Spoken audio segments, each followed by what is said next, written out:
Hi, good morning. This is what we're using today, the Senegalese twist, to complete the hairstyle. So this is how we're putting the braids in. So you push the pin under the cornrow,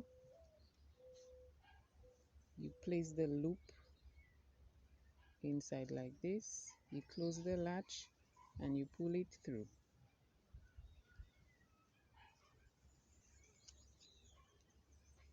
After you put the end of the braid inside the loop and you pull it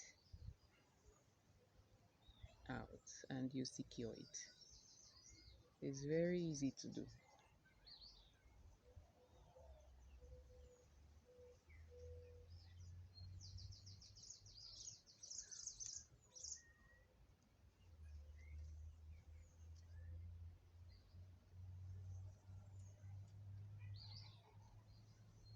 Very easy.